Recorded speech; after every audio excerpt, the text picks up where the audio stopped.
Assalamualaikum warahmatullahi wabarakatuh. Selamat datang di video kali ini.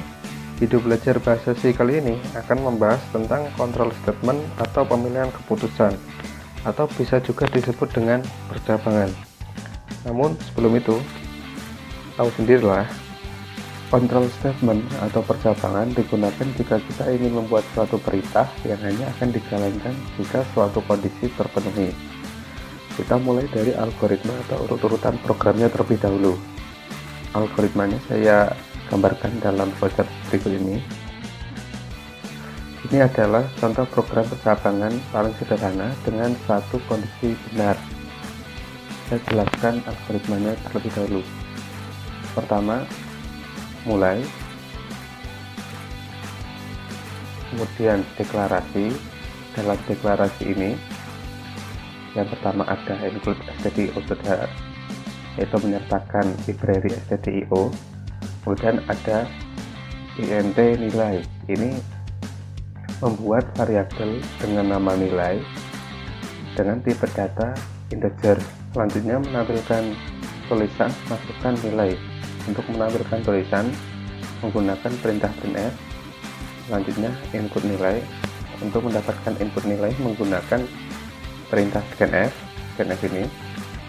Selanjutnya yaitu bagian percabangannya atau control statementnya. Dalam flowchart ini bentuk dari percabangan yaitu menggunakan bentuk belah ketupat.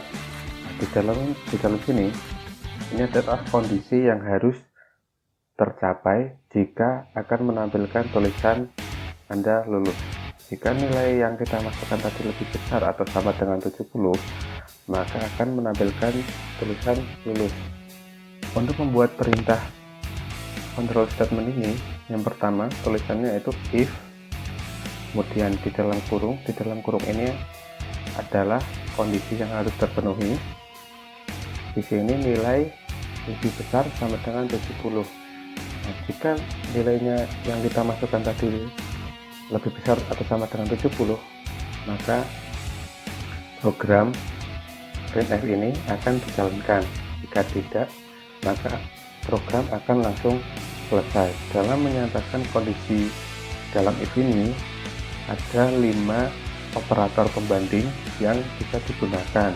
Pertama adalah lebih besar dan lebih kecil, dan sama dengan, dan lebih besar sama dengan, atau lebih kecil sama dengan. Kondisi ini terpenuhi, maka akan menampilkan tulisan Anda lulus. Mari kita coba. Kita masukkan nilai 50, Anda lulus. Kemudian kita masukkan nilai 70, nah lulus juga, karena operator pembandingnya yaitu lebih besar sama dengan. Kita coba ganti dengan sama dengan. Untuk menyatakan sama dengan harus ada 2 sama dengan. Seperti ini. Kita coba. Kita kasih 90. Nah, tidak muncul apa-apa karena kondisi yang diinginkan yaitu nilai harus sama dengan 100. Kalau kita isi 100, akan muncul Anda lulus. Selanjutnya, untuk flowchart ini hampir sama dengan yang tadi, bedanya cuma ada bagian ini menampilkan tulisan remet. Jika kondisi lebih besar sama dengan 70 ini tidak terpenuhi. Caranya gimana untuk menampilkan remet? Saya jelaskan. Else ini adalah kondisi selain if yang telah dinyatakan tadi. Kondisi if tadi adalah nilai lebih besar sama dengan 70. Nah, else itu selain itu berarti nilai kurang dari 70. Nilai kurang dari 70 akan menampilkan tulisan remet. Kita coba. Kita isi dengan 60. Nah, muncul tulisan remet. Nah, apakah program ini sudah benar? Biasanya kan nilai itu antara 0 sampai 100. Coba kita berikan nilai di atas 100. Apa yang akan muncul? Anda lulus, padahal nilai itu maksimal 100. Lalu caranya gimana? Caranya seperti ini. Di dalam flowchart ini ada dua kondisi. Yang pertama, nilai lebih besar sama dengan 70. Kondisi kedua yaitu nilai kurang dari sama dengan 70. Penulisannya gimana? Nah, di sini. Ini sudah nilai lebih besar sama dengan 70. Tinggal kita masukkan satu kondisi lagi. Nah, di dalam if ini sudah ada dua kondisi. Yang pertama, nilai lebih besar sama dengan 70. Yang kedua, nilai kurang dari sama dengan 100. Dan di tengahnya ada dan ini digunakan untuk menyatakan harus dua kondisi ini terpenuhi agar perintah di dalamnya dijalankan. Untuk menyatakan dua kondisi atau lebih ada dua cara. Yang pertama dengan dan ini. Kalau dan maksudnya dua kondisi harus terpenuhi. Satu lagi ada yang namanya atau.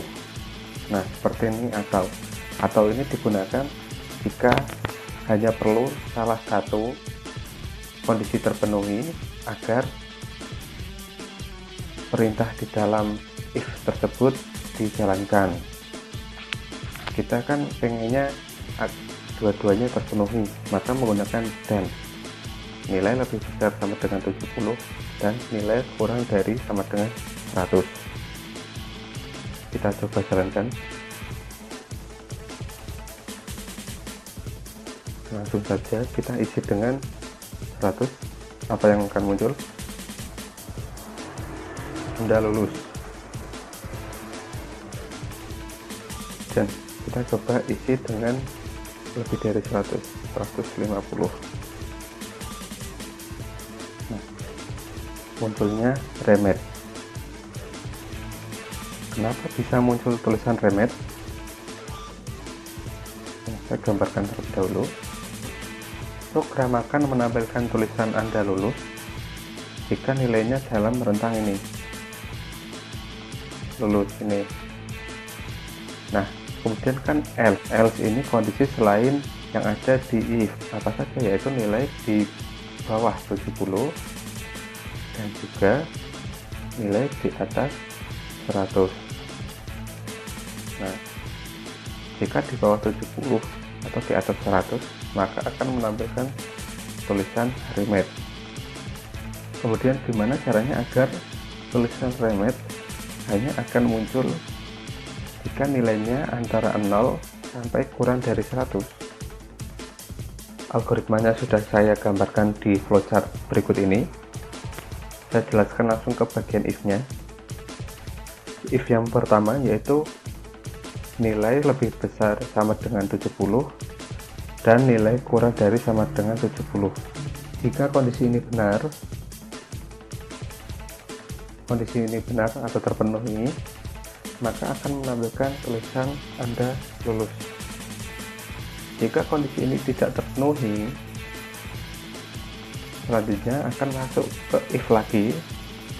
Di sini kondisinya kurang ya, harusnya nilai kurang dari 70 dan nilai lebih besar atau sama dengan 0. Jika kondisi ini terpenuhi, maka akan menampilkan tulisan remedi.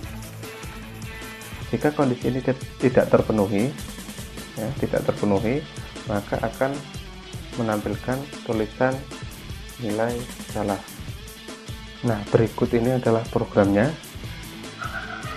If yang pertama ini adalah ini, nilai lebih besar sama dengan 70 dan nilai kurang dari sama dengan 100. Jika kondisi ini terpenuhi, maka akan menampilkan tulisan Anda lulus. Selanjutnya ada if lagi. Untuk if kedua, setelah ada if yang pertama, menggunakan tulisan else if, perintah else if. Dalam else if ini kondisinya yaitu nilai lebih besar sama dengan 100 dan nilai kurang dari 70. Jika kondisi ini terpenuhi, maka akan menampilkan tulisan remit. Selanjutnya yaitu else. Else ini untuk kondisi selain kondisi di atas. Jika kondisi di atas tidak terpenuhi semua, maka akan menampilkan tulisan nilai salah. Ya, kita coba. Kalau kita lulus dulu, nilainya 100. Nah, muncul tulisan Anda lulus. Kemudian untuk yang remit, nilainya yaitu antara 0 sampai 70. Kalau 70 masih masuk ke Anda lulus, jadi yang remit maksimalnya 69. Kita tulis 69 coba. Nah, hasilnya remit. Kita coba yang di luar itu menampilkan tulisan nilai salah. Kita isi di atas 100, coba 120. Nah, muncul tulisan nilai salah. Kita coba lagi, nilai di bawah 0, misalkan minus 20. Nah, muncul tulisan nilai salah. Oke, selanjutnya kita akan coba membuat program menurut contoh kasus berikut ini. Contoh kasusnya itu untuk diterima di sebuah perusahaan, pelamar menempuh 3 tes, yaitu tes tulis, tes praktik, dan wawancara. Kondisi pertama yaitu pelamar dinyatakan lulus jika tes tulis, tes praktik, dan tes kesehatan lulus. Kemudian kondisi kedua, pelamar dinyatakan lulus bersyarat jika tes praktik lulus dan salah satu tes lainnya lulus. Kondisi ketiga yaitu pelamar tidak lulus jika tes praktiknya tidak lulus. Kondisi tersebut bisa digambarkan dalam sebuah tabel seperti ini. Lulus dinyatakan lulus jika tiga-tiganya lulus. Dinyatakan lulus dengan syarat jika tes praktik dan salah satu dari tulis atau tes kesehatan lulus, dan dinyatakan tidak lulus jika tes praktiknya tidak lulus walaupun tes tulis dan tes kesehatannya lulus. Seperti apa programnya? Mari kita buat. Programnya sudah jadi. Saya jelaskan dari atas. Yang pertama biasa, library, jadi author, kemudian buat variabel ada 3. Yang pertama variabel tes tulis, kemudian tes praktik, selanjutnya wawancara, ada 3 variabel.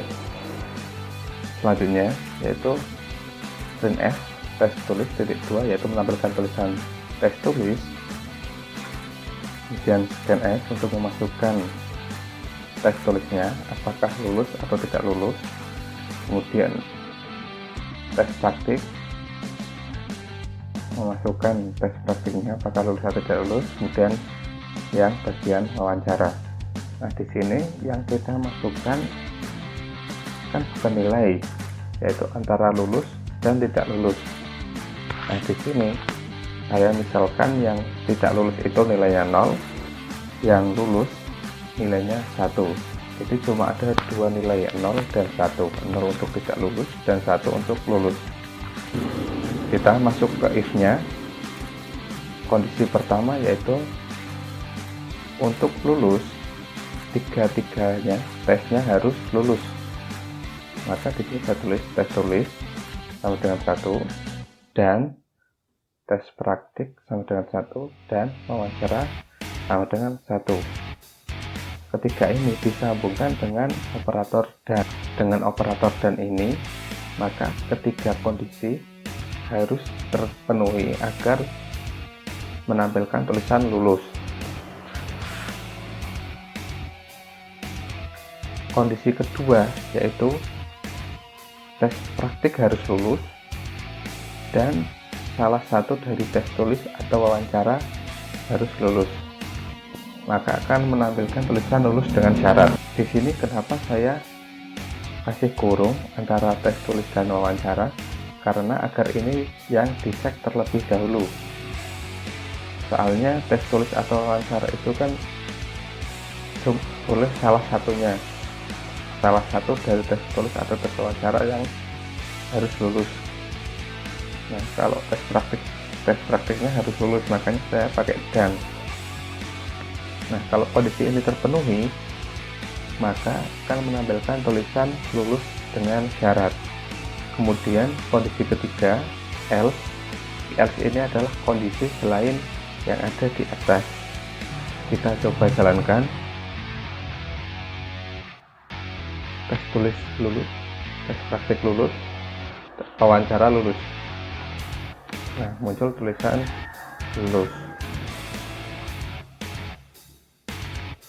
Jika tes tulis lulus, tes praktik lulus, tapi tes wawancara tidak lulus, akan muncul tulisan lulus dengan syarat. Lanjut, kalau tes tulisnya tidak lulus, tes praktik lulus, wawancara lulus, nah lulus dengan syarat. Nah, kemudian jika tes tulis lulus tapi tes praktik tidak lulus, wawancara tidak lulus, akan muncul tidak lulus. Kita coba sekali lagi. Kalau tidak lulus semua, muncul tulisan tidak lulus. Nah, yang perlu diperhatikan yaitu jika kita membuat program yang akan menggunakan program kita, kan harus tahu cara menggunakan program tersebut. Nah, bagaimana pengguna tahu kalau harus memasukkan angka 0 atau 1, 0 untuk tidak lulus dan 1 untuk lulus? Ya, tinggal kita kasih keterangan aja. Nah, kita kasih keterangan seperti ini agar yang menggunakan bisa paham, agar yang menggunakan program yang kita buat bisa tahu cara menggunakannya, apa yang harus dia masukkan.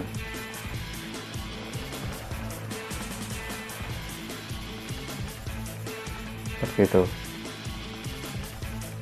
Selanjutnya ada flowchart seperti ini.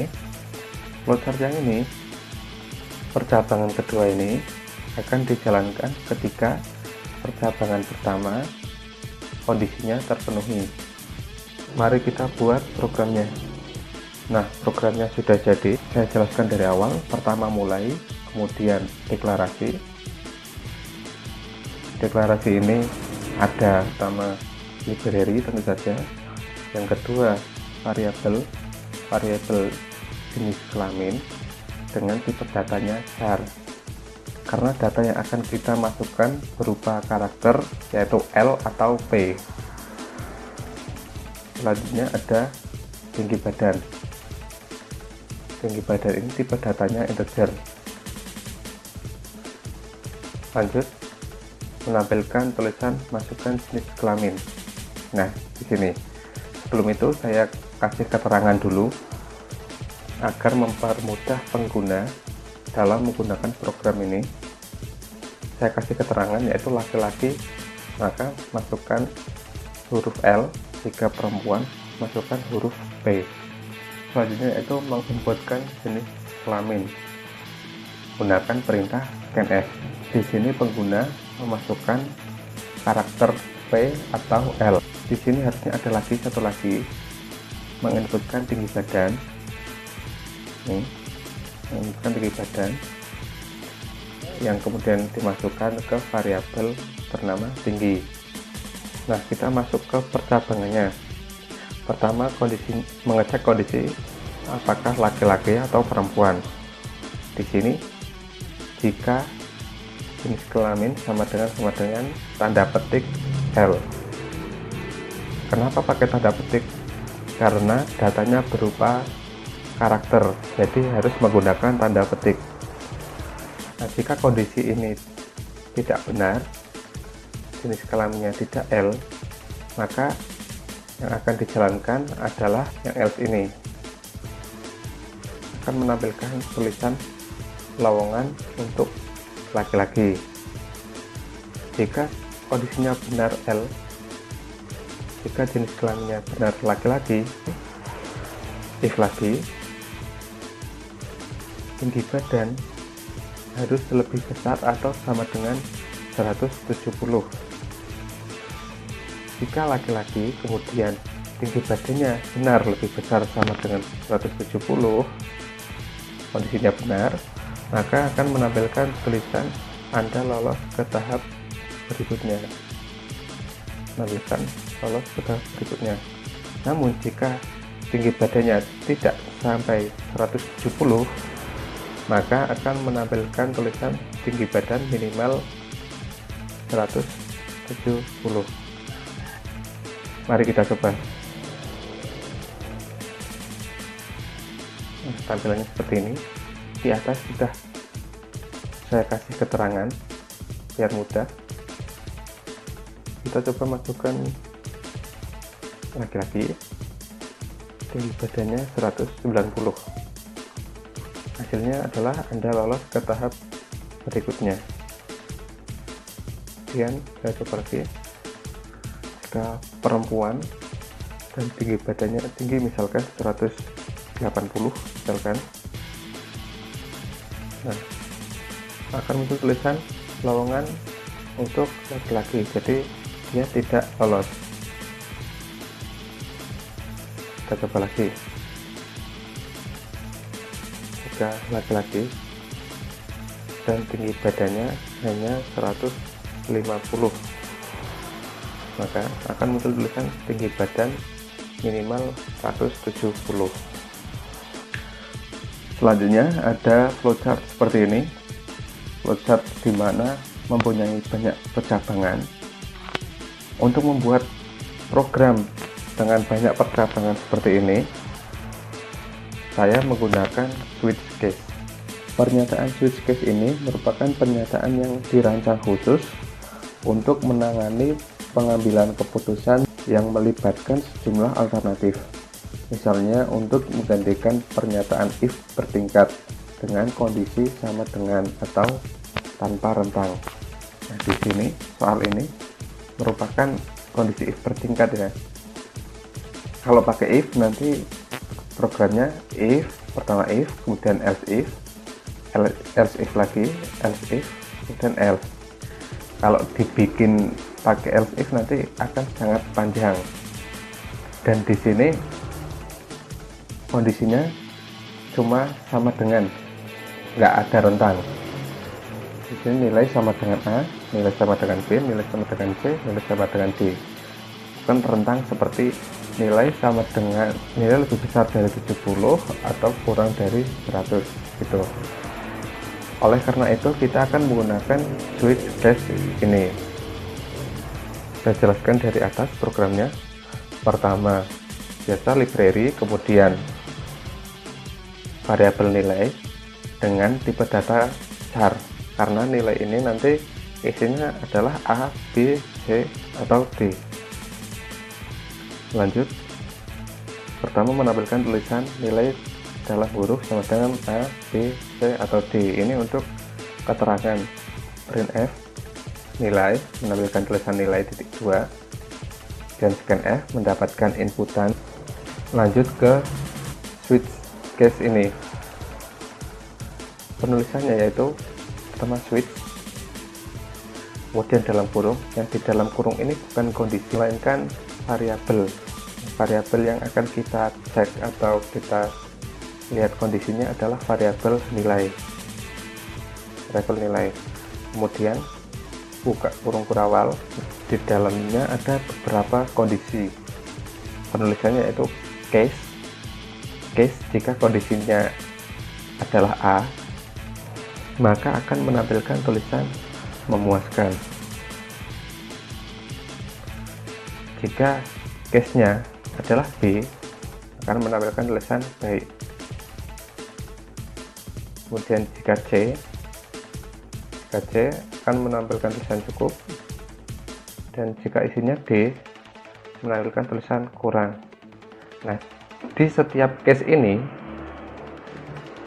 kan di sini untuk mengecek nilainya. Kemudian ini aksinya apa, perintah yang akan dijalankan apa, yaitu printf. Kemudian setelah perintah tersebut ditulis break ini untuk menandakan jika perintahnya sudah selesai, perintah untuk nilai sama dengan A. Nah, di setiap case belakangnya ada breaknya. Setelah case ini selesai, yang terakhir ada default. Default ini akan dijalankan ketika kondisi di atas tidak terpenuhi semua, jika nilainya bukan A, bukan B, bukan C, dan bukan D. Jika nilainya bukan keempat huruf tersebut, maka akan menampilkan tulisan nilai salah. Mari kita coba.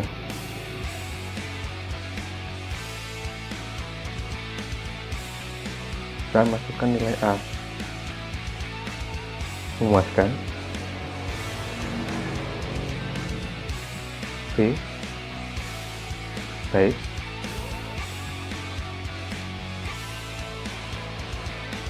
C. Cukup. Kemudian D. Kurang. Kita coba huruf selain itu. Kita R gitu, coba. Nah, tulisannya adalah nilai salah. Jadi nilainya cuma A, B, C, dan D. Sekian pembelajaran dari saya, silahkan praktekkan sendiri di rumah. Untuk penjelasan lebih lengkap dan contoh-contoh soal, ada di file PDF yang sudah saya share di Google Classroom. Terima kasih. Wassalamualaikum warahmatullahi wabarakatuh.